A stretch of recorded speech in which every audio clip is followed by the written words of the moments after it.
Hello students, welcome to global online. This is Ankita Sood. So paper one preparation में आज हम types of research के important questions आपके लिए लेकर आए हैं। ये सवाल एज इट इज एग्जामिनेशन में ज़रूर पूछे जा सकते हैं, इसीलिए स्टूडेंट्स आप सबके कॉन्सेप्ट्स क्लियर होना भी बहुत ज़रूरी है।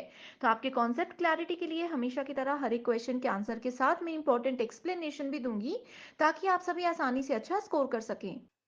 स्टूडेंट्स, पेपर वन में आप सबको हेल्प करने के लिए एक कंप्लीट कोर्स में लेकर आई हूँ, जिसमें अगले 30 दिन के अंदर आपको रोज 2 से 3 लाइव लेक्चर्स के साथ पेपर से पहले 100% सिलेबस तो कवर करवाया ही जाएगा। साथ ही आपकी रिवीजन के लिए full syllabus MCQs and PYQs भी दिए जाएंगे, जिसमें कि आपको कुछ ऐसे ट्रिक्स बताऊंगी जिससे इजीली करेक्ट आंसर को पेपर में आइडेंटिफाई किया जा सकता है।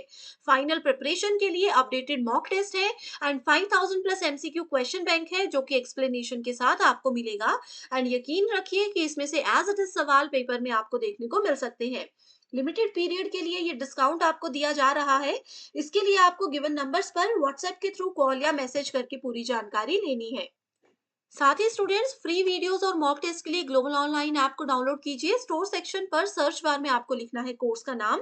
कंटेंट पर जाते ही आप देखोगे कि यूनिट वाइज फोल्डर्स हैं, जिससे कि आप कभी भी किसी भी यूनिट से अपनी रिवीजन को स्टार्ट कर सकते हो। आपके स्टेट के अलावा अदर स्टेट्स के पीवाईक्यूज भी हम आपको देते हैं प्रैक्टिस के लिए, ताकि आपको अपकमिंग एग्जामिनेशन के लिए एक आइडिया मिल जाए कि किस लेवल के सवाल पूछे जा रहे हैं। तो ये एक ऐसा कोर्स है जो डेफिनेटली स्टूडेंट्स आपको एग्जाम क्वालिफाई करने में हेल्प करेगा। फर्स्ट क्वेश्चन है, विच of the following research is intervention based, cyclic in nature and improvement focused. यहाँ पर आपसे अनुसंधान के ऐसे प्रकार को ढूंढने के लिए कहा गया है जो कि हस्तक्षेप पर आधारित होता है, प्रकृति में चक्रीय होता है और सुधार पर केंद्रित होता है। कल के लाइव लेक्चर में हमने इसको डिटेल में पढ़ा था। ऑप्शंस है केस स्टडी रिसर्च, सर्वे रिसर्च, एक्सपेरिमेंटल और एक्शन रिसर्च।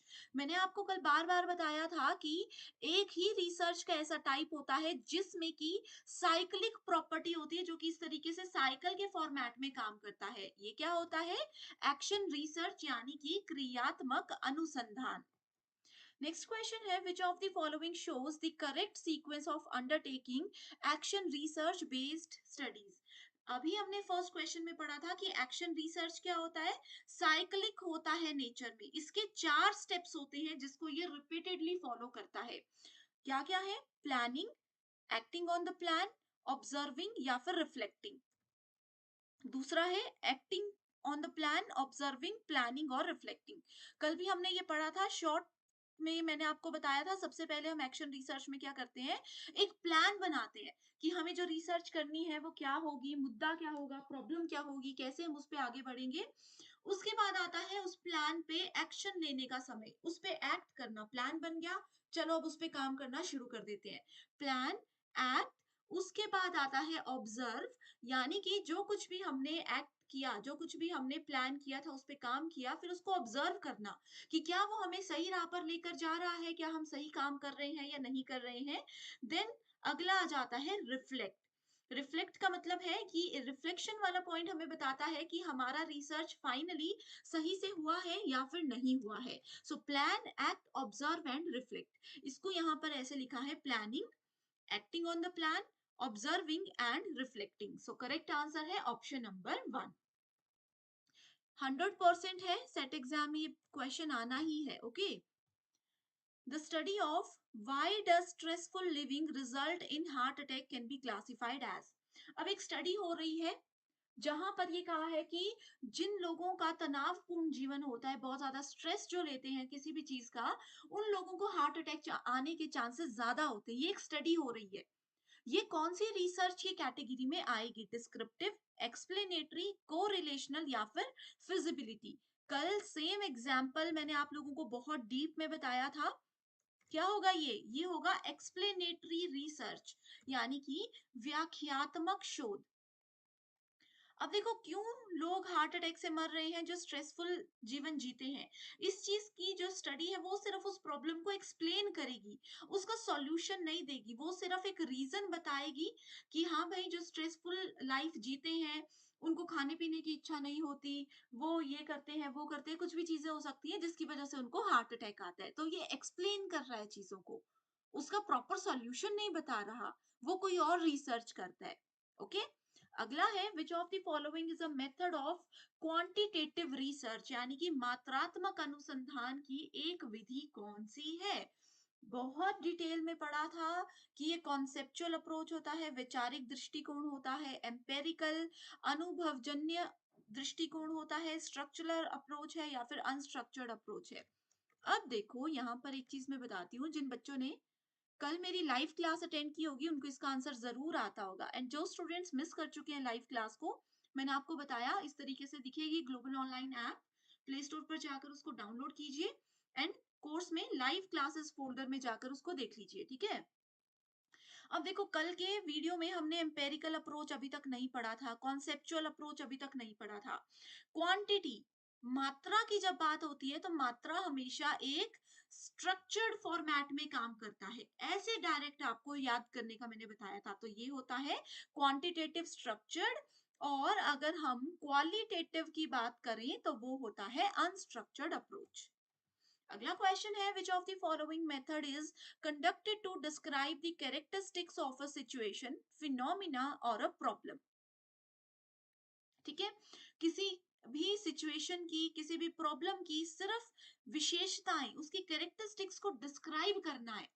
क्या बोला है यहाँ पर, डिस्क्राइब करना है, तो क्या होगा, वर्णन करना है, तो कौन सी रिसर्च होगी, ऑब्वियसली डिस्क्रिप्टिव रिसर्च होगी, क्योंकि ये सिर्फ प्रॉब्लम की वर्णन करके हमें देता है कि प्रॉब्लम क्यों हुई, कैसे हुई, कहाँ हुई, ये सब चीजें, लेकिन सॉल्यूशन क्या है वहां तक ले जाने में हमें उतनी ज्यादा मदद नहीं करता है। The study to undertake the fashion purchasing trend among Delhi customers is an example of what? ठीक है, इसमें कहा है कि दिल्ली के ग्राहकों के बीच फैशन खरीदारी की प्रवृत्ति को समझने के लिए एक अध्ययन किया गया था कि दिल्ली के लोग कैसे फैशन को फॉलो करते हैं, क्या वहां पर ट्रेंड चल रहा है, उसके लिए क्या रिसर्च होगा, एनालिटिकल विश्लेषण होगा, कोई विशेषज्ञ आएंगे कुछ विश्लेषण करेंगे, ऐसा कुछ वहां पर होगा क्या, नहीं होगा। डिस्क्रिप्टिव जो सिर्फ डिस्क्राइब करेंगे, एक्सप्लोरेटरी कुछ नई खोज करेंगे, नहीं करेंगे। को रिलेशनल क्या वो रिलेशन बता रहे हैं कि फैशन और दिल्ली के लोगों के बीच में कुछ रिलेशन है, ये भी नहीं बता रहे, ये क्या कर रहे हैं, सिर्फ डिस्क्रिप्शन बता रहे हैं, सिर्फ ये बताएंगे कि दिल्ली के कस्टमर्स जो हैं वो कैसा फैशन फॉलो करना पसंद करते हैं, बस वर्णन कर दिया, बात खत्म हो गई। A university teacher plans to improve the study habits of students in his or her class। एक टीचर है यूनिवर्सिटी में जो सोच रहे हैं कि मेरे कक्षा में जो बच्चे हैं उनकी जो स्टडी हैबिट्स है, पढ़ने का तरीका है, समझने का तरीका है, उसमें मुझे कुछ ना कुछ इम्प्रूवमेंट करनी चाहिए, उनकी आदतों में सुधार करनी चाहिए। ऐसे में कौन सी रिसर्च बेस्ट रहेगी, इवैल्यूएशन, इवैल्यूएशन का मतलब होता है मूल्यांकन करना, फंडामेंटल, इसमें क्या करते हैं, ये सिर्फ आपका नॉलेज बढ़ाने में मदद करता है, लेकिन ये प्रैक्टिकली कहीं पर इस्तेमाल नहीं किया जाता एकदम से। अप्लाइड रिसर्च और एक्शन रिसर्च में बताइए क्या होगा आंसर, आंसर होगा एक्शन रिसर्च, क्योंकि टीचर ने अगर सोच ही लिया है कि वो इम्प्रूव करना चाहते हैं तो उनको इमीडिएट एक्शन लेना होगा, तो वो हो गया एक्शन रिसर्च। नेक्स्ट है assertion reason based question, qualitative research have higher degree of flexibility, बहुत ज्यादा फ्लेक्सिबल होता है, ये वाला पॉइंट भी हमने कल डिस्कस किया था। And qualitative research, in the qualitative research the response of participant determines the question researcher should ask next. ठीक है, गुणात्मक शोध में प्रतिभागियों की प्रतिक्रिया ये निर्धारित करती है कि शोधकर्ता को अगला प्रश्न क्या पूछना चाहिए। इसमें बोथ स्टेटमेंट सही है, असर्शन भी सही है, कारण भी सही है, और दोनों एक दूसरे से जुड़े हुए भी हैं, क्योंकि ये पार्टिसिपेंट को शोधकर्ता, इसमें कहा है कि प्रतिभागियों की प्रतिक्रिया ये निर्धारित करती है कि शोधकर्ता जो रिसर्चर है उनको अगला प्रश्न क्या पूछना चाहिए, इसीलिए इसको फ्लेक्सिबल कहा जाता है। ये दोनों चीजें इस तरीके से जुड़ी हुई हैं। Which of the following are characteristics of qualitative research. ठीक है, देखो ये दोनों चीजें मैंने आपको कल भी बताया था कि क्वालिटेटिव क्वांटिटेटिव इंपॉर्टेंट है, ये सब प्रीवियस ईयर क्वेश्चंस ही मैं लेकर आई हूँ, ठीक है। aims at getting meaning, feeling and describe the situation, तो क्या ये क्वालिटेटिव की प्रॉपर्टी थी, याद कीजिए। अगर अभी भी कंफ्यूज हो तो स्टूडेंट्स आप लोगों को फिर मैं यही कहूंगी वापस से वो लाइव लेक्चर की जो क्लास है वो अवेलेबल है, उसको देख लीजिए और फिर समझिए। तो ये सही है। क्वालिटेटिव रिसर्च मीनिंग, फीलिंग और सिचुएशन को डिस्क्राइब करने में मदद करता है। नॉन डिस्क्रिप्टिव होता है, नहीं, ये डिस्क्रिप्टिव होता है, इसलिए ऑप्शन नंबर 2 गलत हो जाएगा। देखो ऑप्शन नंबर 1 सही है, 2 गलत है। Results are presented in tables and graphs. So qualitative में ग्राफ और टेबल्स का यूज ही नहीं होता। It investigates why and how of decision making. ये बताता है कि जांच, ये निर्णय लेने के क्यों और कैसे की जांच करता है, बिल्कुल सही। और ये एक्सप्लोर करने में, कोई खोज करने में, नया नॉलेज लेने में हमें मदद करता है। so, इसीलिए करेक्ट आंसर है 1, 4 and 5, option number C. Next is phenomenology, यानी कि घटना विज्ञान क्या है? क्या होता है ये क्वालिटेटिव, ये टर्म अभी तक हमने पढ़ी नहीं थी, इस क्वेश्चन के थ्रू ये आपको क्लियर मैं कर दूंगी। सो पढ़िए इस क्वेश्चन को ध्यान से, क्या कहा हुआ है।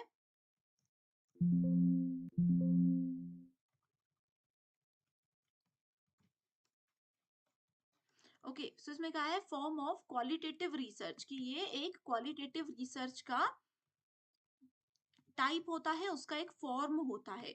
अब देखो, अभी भी अगर याद नहीं आ रहा ना क्वालिटेटिव रिसर्च क्या है, तभी मैंने कहा था कल क्लास में कि नोट्स बना लीजिएगा, ठीक है। तो ये सही है, ये क्वालिटेटिव रिसर्च का एक टाइप होता है, बेस्ड ऑन इंडिविजुअल एक्सपीरियंस नहीं। इन्वॉल्व सिमुलेशन, इसमें अनुकरण शामिल होते हैं, बिल्कुल। ओके, सॉरी, क्वालिटेटिव ये होता है, बिल्कुल सही है, ऑप्शन नंबर 1 तो सही ही रहेगा। उसके बाद इंडिविजुअल एक्सपीरियंस, व्यक्तिगत अनुभवों पर भी आधारित होता है, सो ए बी सही है। इन्वॉल्व सिमुलेशन, यानी कि अनुकरण होता है, नहीं होता है। अप्रोच टू रिव्यू लिटरेचर, इसमें लिटरेचर को रिव्यू करने से रिलेटेड कोई टर्म इस्तेमाल नहीं की जाती, इसलिए करेक्ट आंसर आ गया option number C, that is A and B only. Okay, so ये थे आज के मोस्ट इंपॉर्टेंट क्वेश्चंस, जो कि पिछले कल के लाइव लेक्चर पर बेस्ड थे। आई होप स्टूडेंट्स आप लोग अभी समझ गए हो कि कैसी क्लासेस हैं और कैसे उससे रिलेटेड क्वेश्चंस हम आपके लिए लेकर आ रहे हैं। सो ये बेस्ट प्रिपरेशन प्लान होता है, ये बेस्ट प्रिपरेशन का तरीका होता है। सो आई होप आपको ये सेशन पसंद आया है। कमेंट करके जरूर मुझे बता दीजिएगा, ताकि मैं भी मोटिवेटेड रहूं और अच्छे से सेशंस आपके लिए लेकर आती रहूं। So thank you so much and I wish you all the very best.